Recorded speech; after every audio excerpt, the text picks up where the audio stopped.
no outro vídeo, então eu contei que a história da música ocidental, as notas musicais começaram com o Pitágoras lá no quinto século antes de Cristo, que ele inventou o monocórdio e descobriu as notas musicais, as 7 naturais e as 5 alteradas aí.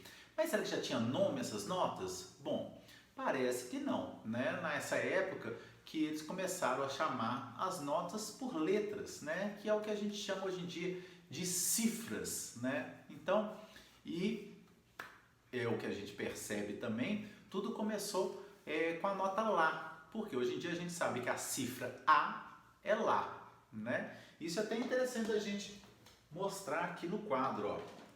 Eu gosto muito de fazer um relógio musical que dá essa sensação de continuidade, né? Então, se a gente pensar aqui, ó, Dó, Ré, Mi, Fá, Sol, Lá e Si, chega no Dó de novo, né? Mas olha que interessante, essas notas ainda não tinham sido inventados os nomes dela na época de Pitágoras, né? Eram chamadas pelas letras do alfabeto normal mesmo, né? Então, tem pouca explicação aqui e ali quando que isso surgiu realmente, mas pelo que a gente tem estudado e falam por aí que realmente as cifras vieram primeiro do que as notas. Então, nessa época vieram A, B, C, D, E, F e G. E começa em Lá. Olha que coisa interessante.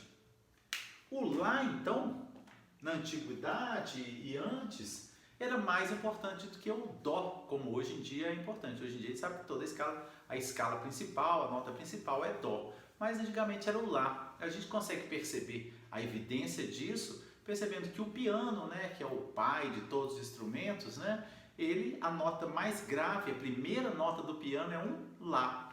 Outra evidência que a gente percebe também é o diapasão, né? Vocês sabiam o que é diapasão? O diapasão é um garfinho de metal assim pequenininho, ó, com esse formato, dois para um lado e um para lá, uma bolinha aqui assim ainda, que você pega esse pedaço da bolinha e faz tum, e ele dá uma notinha que nunca desafina para você afinar qualquer instrumento, e que foi o que determinaram, em certa época, qual seria a nota principal, que era o Lá, e era 440 Hz. Então resolveram afinar todos os instrumentos do mundo em 440 Hz.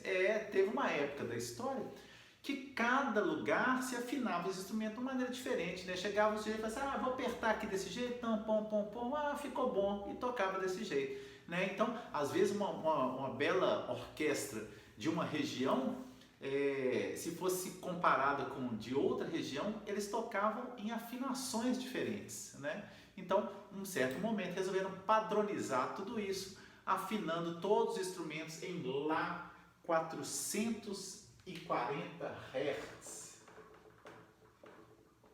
Né?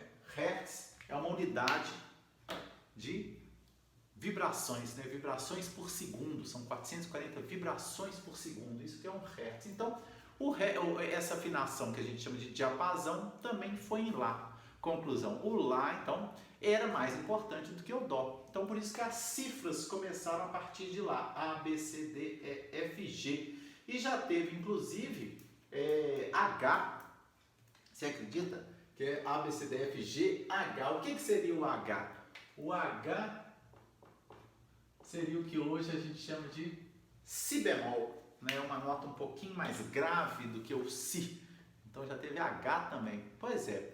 Mas o tempo foi passando, a Idade Média chegando, as pessoas começaram a querer anotar a música de uma maneira um pouco melhor para que ela se perpetuasse, né? Porque essa época de cifras e tudo, a gente não tem nada que chegou até nós que a gente consiga identificar que música seria essa. Por exemplo, a gente não sabe como era a música do tempo de Jesus, por exemplo, né? As pessoas têm os filmes, né? Antigos, 10 Mandamentos, Última Tentação de Cristo e tudo, e com músicas, mas aquilo tudo é uma elucubração, né? Ninguém sabe exatamente como que seria a música daquela época. Por quê? Porque não tem livros, não tem partituras dessa época, né? Não se escrevia música, né? Apesar que eu estou falando que tem as cifras, é antigo sim, mas não tem uma coisa para a gente saber exatamente como que seria a época, como é que seria a música nessa época. Então, mais ou menos lá no século X, né? 10º século, 900 e alguma coisa, começaram a escrever as letras das músicas com neumas. O que são neumas? É a escrita neumática. Neumas são pequenos símbolozinhos, uns acentos em cima das palavras para indicar que aquela palavra tem que ser cantada mais aguda, ou um pouco mais grave, ou mais longa, mais forte, mais fraco. Então eram neumas para ajudar o cantor a cantar aquilo com mais afinação e mais precisão. Mas não era exatamente uma escrita musical, né? Porque a pessoa precisava ter uma lembrança de como que era a música, né? E aí com aqueles neumas te ajudava, assim, essa parte tem que cantar agudo, essa parte eu canto grave. Foram os neumas, então, no século X, né? 900 e alguma coisa. Quando chegou no século XI, nasceu uma figura importantíssima, né? Que foi o Guido d'Arezzo, que aí ele virou e falou assim, não, a gente precisa melhorar essa coisa da escrita musical. Mas essa história fica para o nosso próximo vídeo, beleza? Grande abraço!